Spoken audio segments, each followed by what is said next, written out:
अपनी जिम्मेदारियों से बच जाते हैं। असल में तो अभी जो पहलगाम में घटना हुई है, आपको देशभक्ति आपको अपनी देशभक्ति दिखाने के लिए कश्मीर जाइए बंदूक लेके, और कम से कम एक आतंकवादी को ढेर कीजिए, तब आपकी देशभक्ति माने साबित होगी। तो हमें हमारे जो हिस्से का देशभक्ति है वो करना ही चाहिए। इसमें बंदूक उठा के आपको जाने की जरूरत नहीं है, लेकिन आप देशभक्ति सच्चे दिल से कर सकते हैं।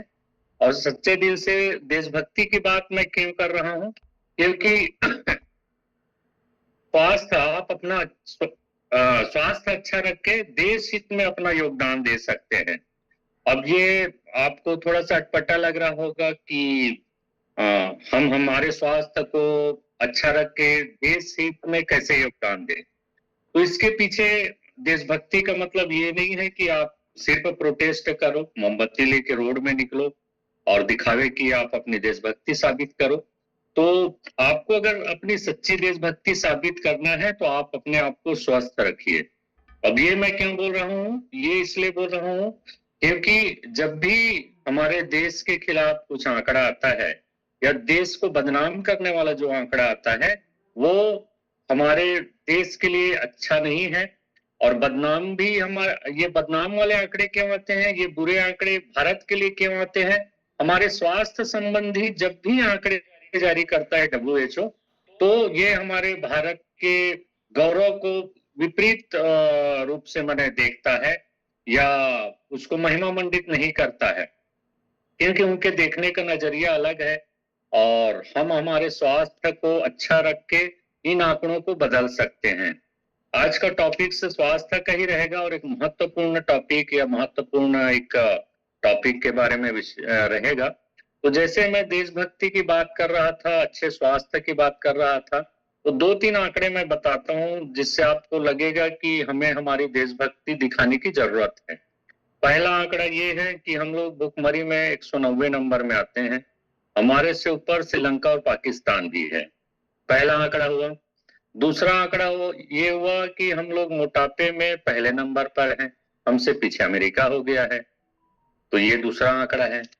तीसरा आंकड़ा ये आता है कि हमारे देश के जितने भी लोग हैं उनमें प्रोटीन की डिफिशियंसी 90% है, माने 90% लोगों को उतना प्रोटीन नहीं मिल पा रहा है जितना हमको मिलना चाहिए।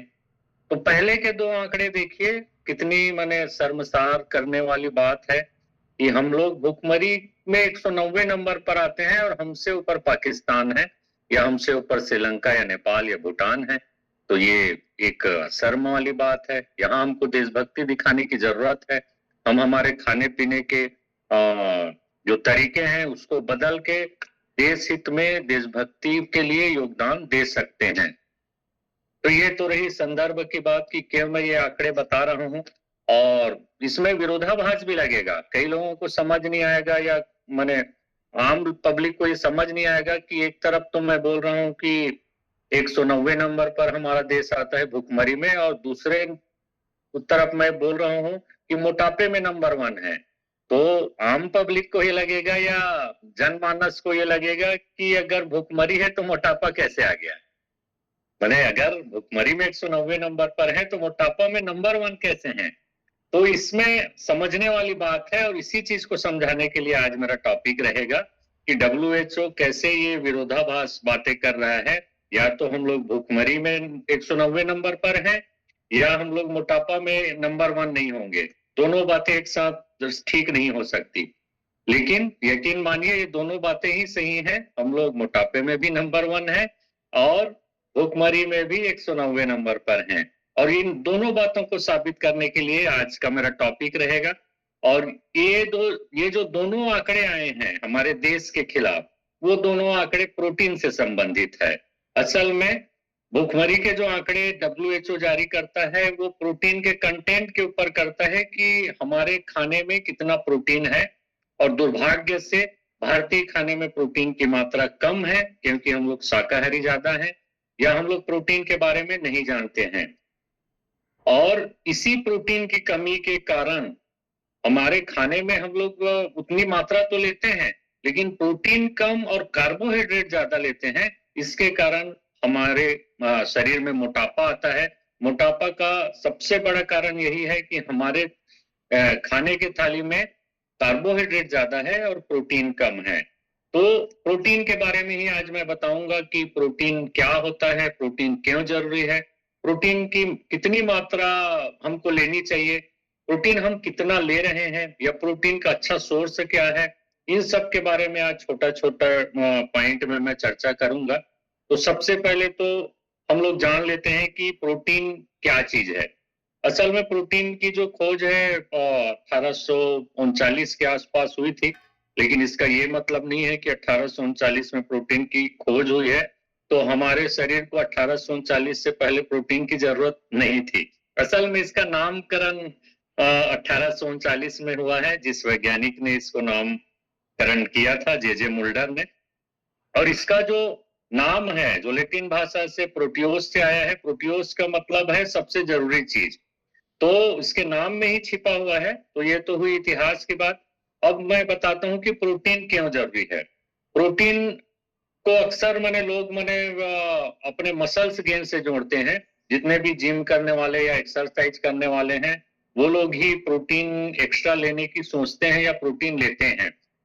बाकी आम लोगों को प्रोटीन के बारे में बहुत ही कम जानकारी है, बल्कि 90% लोगों को इसकी बेसिक जानकारी भी नहीं है। असल में प्रोटीन हमारे शरीर के लिए सबसे जरूरी पोषक तत्वों में से एक है। प्रोटीन के बिना हमारे जीवन की कल्पना नहीं की जा सकती।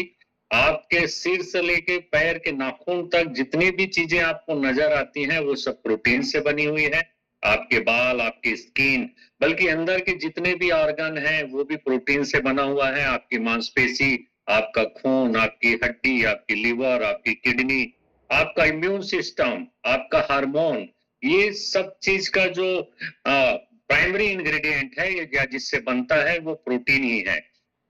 तो आप कल्पना कीजिए कि हम उसी चीज को कम ले रहे हैं, जिससे हमारे शरीर का निर्माण भी होता है, रिपेयरिंग भी होता है। माने निर्माण और रिपेयरिंग दोनों की जिम्मेदारी प्रोटीन की है। और इस प्रोटीन की डिफिशियंसी के कारण हम बीमार भी हो सकते हैं, क्योंकि अगर प्रोटीन कम हुआ तो हमारा इम्यून सिस्टम भी कमजोर हो जाता है। तो ये तो हुई प्रोटीन क्यों जरूरी हुई, इसके बारे में चर्चा। अब जानते हैं कि प्रोटीन कितनी मात्रा में हमारे शरीर में को जरूरत है। तो अभी अवेयरनेस आई है, मैंने बहुत सारे लोगों को अभी पिछले कुछ सालों में पता चला है कि प्रोटीन कितना लेना चाहिए। प्रोटीन असल में हमारे शरीर का जितना वजन होता है, उतना ही ग्राम हमको प्रोटीन की जरूरत पड़ती है। जैसे अगर मेरा वजन 80 किलो का है, तो मेरे को रोज 80 ग्राम प्रोटीन की जरूरत पड़ेगी। तो ये तो हुई कितनी जरूरत है डेली हमारे शरीर में, इसकी बात। अब जो मेन मुद्दा है उसकी बात करता हूं कि हम ले कितना रहे हैं। तो मैं भारतीय थाली से मैंने चालू करता हूं कि अगर मेरे को 80 ग्राम प्रोटीन की जरूरत है, तो हर्बल लाइफ क्लब में आने से पहले हमारे खाने में क्या था, या जो लोग अभी शेक नहीं पी रहे हैं उनके खाने में क्या होता है, और उसमें मैं प्रोटीन की मात्रा आपको बताऊंगा, तो आप अच्छे से एनालिसिस कर पाएंगे कि आपकी प्रोटीन की जरूरत पूरी हो पा रही है कि नहीं हो पा रही है। जैसे हम लोग नाश्ते से चालू करते हैं, नाश्ते में हम लोग अक्सर रोटी, सब्जी और पोहा, उपमा, इडली, डोसा, पराठा, यही चीज भारतीय जो नाश्ते में रहता है। तो इस नाश्ते में मान के चलिए 5 से 6 ग्राम ही प्रोटीन आपको मिलता है। और उसके बाद जैसे आप लंच करते हैं, लंच में जैसे दाल, चावल, रोटी, सब्जी, दही, छाछ जो भी होता है, तो इसमें 10 ग्राम के आसपास प्रोटीन मिलता है। या कई लोगों को ये भ्रम रहता है कि दाल तो अच्छा सोर्स है प्रोटीन का, लेकिन दाल अच्छा सोर्स तो है, लेकिन इसमें भी उच्च प्रोटीन और निम्न प्रोटीन वाली बात आएगी। तो दाल मध्यम स्तर का प्रोटीन है, इसकी चर्चा मैं आगे करूंगा कि निम्न स्तर, उच्च स्तर का प्रोटीन क्या होता है। तो अभी जैसे आपने ब्रेकफास्ट में 5-6 ग्राम प्रोटीन लिया, लंच में 10 ग्राम लिया, और अक्सर हम लोग को शाम को स्नैक्स में समोसा, मिक्सचर या ऐसे कुछ खाने की मैंने रहती है, तो उसमें भी 2-4 ग्राम मिलेगा।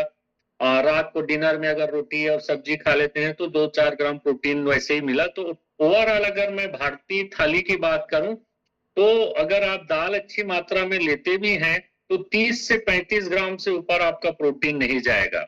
और 80 किलो अगर मेरा वजन है, तो 80 ग्राम प्रोटीन के बजाय मेरे को रोज 35 ग्राम या 40 ग्राम प्रोटीन मिलेगा। तो मेरे को प्रोटीन की डिफिशियंसी होगी, और प्रोटीन की डिफिशियंसी या प्रोटीन की कमी माने सीधा आपके इम्यून सिस्टम से भी है। प्रोटीन की कमी से इम्यून भी कमजोर होगा, मेरा शरीर कमजोर होगा, मेरे जो ऑर्गन है वो काम करना कम कर देंगे। तो इसके लिए मैं विकल्प मैंने बाद में बताऊंगा। वैसे अच्छा विकल्प तो हमारे हर्बल लाइफ का जो शेक आता है, उसमें 25 ग्राम प्रोटीन एक ही टाइम में मिल जाता है, और ये उच्च क्वालिटी का प्रोटीन है। तो ये तो हुई मैंने आम आदमी को या हमारे भारतीय थाली में कितना प्रोटीन हमको मिल रहा है, इसके बारे में चर्चा। बहुत से लोगों को तो ये पता ही नहीं है कि प्रोटीन कितने प्रकार का होता है, या आधा अधूरा जानकारी वाले यहाँ बहुत लोग हैं कि फलाने चीज में प्रोटीन है ऐसा मान के उस प्रोटीन का उपयोग करते हैं। अभी जैसे जितने भी डब्बा बंद या जिम में जितने प्रोटीन मिलते हैं, या टीवी में एडवर्टाइजमेंट वाले जो प्रोटीन के पाउडर हैं जिसको वे प्रोटीन कहा जाता है, सिर्फ प्रोटीन पढ़ के ही लोग प्रोटीन उपयोग करना चालू कर देते हैं। बहुत से लोगों को पता नहीं है कि प्रोटीन की भी क्वालिटी होती है। प्रोटीन में भी 3 प्रकार के प्रोटीन होते हैं, एक उच्च प्रोटीन, मध्यम प्रोटीन और निम्न प्रकार के प्रोटीन। उच्च प्रोटीन किसको कहते हैं? उच्च प्रोटीन माने असल में प्रोटीन बना होता है एमिनो एसिड से। तो हमारे शरीर को 9 जो एकदम जरूरी एमिनो एसिड्स हैं, वैसे 19 प्रकार के एमिनो एसिड्स होते हैं, लेकिन 9 जो अति आवश्यक जो एमिनो एसिड्स हैं, जिस प्रोटीन में ये 9 प्रकार के एमिनो एसिड्स पाया जाता है, उसको उच्च प्रोटीन बोलते हैं। और मध्यम प्रोटीन उसको बोलते हैं जिसमें 3 से लेके 3 से ज्यादा अगर माने अमीनो एसिड है, तो उसको हम लोग मध्यम स्तर का प्रोटीन मानते हैं। और जैसे दाल की हम लोग बात करते हैं, मध्यम स्तर का प्रोटीन होता है, उसमें सारे एमिनो एसिड नहीं मिलते हैं। अब निम्न स्तर की प्रोटीन की बात करूं, तो निम्न स्तर के प्रोटीन में एक या एक से ज्यादा अगर माने 2 है, 2 एमिनो एसिड्स हैं, तो वो निम्न स्तर का प्रोटीन है। और निम्न स्तर का प्रोटीन माने हमारा जैसे मैदा है, मैदा में भी प्रोटीन रहता है लेकिन निम्न स्तर का। ये भुट्टा है, भुट्टा में भी प्रोटीन रहता है लेकिन निम्न स्तर का रहता है। तो ये इस चीज को भी समझना जरूरी है कि अगर हम लोग प्रोटीन ले भी रहे हैं और सही मात्रा में मैंने मान लो ले लिया, मेरे को पता चला कि 80 ग्राम प्रोटीन की जरूरत है, और 80 ग्राम प्रोटीन की पूर्ति मैंने निम्न प्रोटीन से कर ली या मध्यम प्रोटीन से कर ली, तो वो फायदा नहीं मिलेगा जो मेरे शरीर को चाहिए या जो मेरे शरीर के लिए आवश्यक है। तो इसके बारे में भी प्रॉपर जानकारी जरूरी है। अब आप लोगों को लग रहा होगा कि उच्च प्रोटीन में क्या चीज आता है। मध्यम में तो मैंने बता दिया, दालें मैंने जो रहर दाल है या मूंग दाल है या जितने भी प्रकार के दाल हैं वो मध्यम मध्यम स्तर के में आते हैं, 5-6 उसमें अमीनो एसिड्स रहते हैं। निम्न में भुट्टा बता दिया। उच्च में असल में वैज्ञानिकों का मानना है कि जो मांस में जो प्रोटीन होता है उसको उच्च प्रोटीन माना गया है, लेकिन मांस की बहुत सारी माने गलत चीजें भी हैं, जैसे कोलेस्ट्रॉल ज्यादा रहता है, तो वो प्रोटीन के लिए अच्छा सोर्स नहीं है। प्रोटीन तो आपको उसमें उच्च प्रोटीन मिल जाएगा, लेकिन साथ में कोलेस्ट्रॉल के रूप में उसमें हानिकारक चीज भी है। तो प्लांट बेस्ड जो अच्छा चीज है उसमें सबसे बढ़िया माना गया है सोयाबीन को। सोयाबीन उच्च क्वालिटी का प्रोटीन रहता है जिसमें 9 इम्यूनो एसिड्स बने से मिलके बने रहते हैं। और आपको जानकर खुशी होगी कि हमारे क्लब में जो शेक दिया जाता है वो वेजिटेरियन सोर्स से रहता है, नॉन वेज का उसमें वो नहीं रहता, लेकिन उच्च प्रोटीन है और ये सोया बेस है। सोया बेस हमारे क्लब में जो शेक दिया जाता है वो उच्च प्रोटीन वाला अच्छे क्वांटिटी में हमको माने प्रोटीन मिल जाता है। माने एक टाइम अगर हम लोग शेक की अगर बात करें तो उसमें 25 ग्राम प्रोटीन लो कार्ब में मिल जाता है। अब ये हुआ कि ये तो हुई प्रोटीन की बात, कितना प्रोटीन चाहिए, कितना हमको मिल रहा है, कौन सा उच्च और कौन सा निम्न होता है। अब ये प्रोटीन का संबंध मोटापा से कैसे है, तो असल में हमारे जो भूख है उसको शांत करने के लिए हमें सभी प्रकार के पोषक तत्वों की जरूरत पड़ती है। जैसे पोषक तत्वों के बारे में हम पहले से ही बताते आ रहे हैं कि सूक्ष्म पोषक तत्व, लघु पोषक तत्व, लघु में जैसे कार्बोहाइड्रेट, और ये प्रोटीन भी लघु पोषक तत्वों में आता है, सूक्ष्म में मिनरल्स और विटामिन आते हैं। तो लघु पोषक तत्व में कार्बोहाइड्रेट, फैट और प्रोटीन की मात्रा निश्चित कर रखी है डब्ल्यूएचओ ने कि हमको 30% फैट चाहिए, 30% प्रोटीन चाहिए और 40% कार्बोहाइड्रेट चाहिए। अब ये जो भूखमरी का आंकड़ा आता है इसी से संबंधित है कि हम अगर 30% प्रोटीन से अगर कम में जाएं तो हम लोग भूखमरी की ओर बढ़ते जाते हैं। और दुर्भाग्य से हमारे इंडियन थाली में कार्बोहाइड्रेट की मात्रा 80% तक है और प्रोटीन की मात्रा सिर्फ 10% तक है। तो इसी आंकड़े के आधार पर डब्ल्यूएचओ माने ये कहता है कि भारत में भूखमरी है। और मोटापा के भी संबंध, कार्बोहाइड्रेट अगर अपन ज्यादा लेते हैं तो हमारे शरीर में मोटापा आता है, क्योंकि हमारे जो शरीर की जो भूख की जरूरत है उसमें अगर हम लोग खाना तो पर्याप्त खाते हैं लेकिन प्रोटीन सोर्स के जगह हम लोग कार्बोहाइड्रेट खाते हैं। अब कार्बोहाइड्रेट ज्यादा खाने से मोटापा बढ़ता है, ये हम पहले ही चर्चा कर चुके हैं कि अगर हम लोग हमारे शरीर की जितनी ऊर्जा की जरूरत है उससे ज्यादा कार्बोहाइड्रेट खाएं तो वो हमारे शरीर में फैट के रूप में जमा हो जाता है। तो प्रोटीन डिफिशियंसी का सीधा सा मतलब हमारे मोटापा से भी है।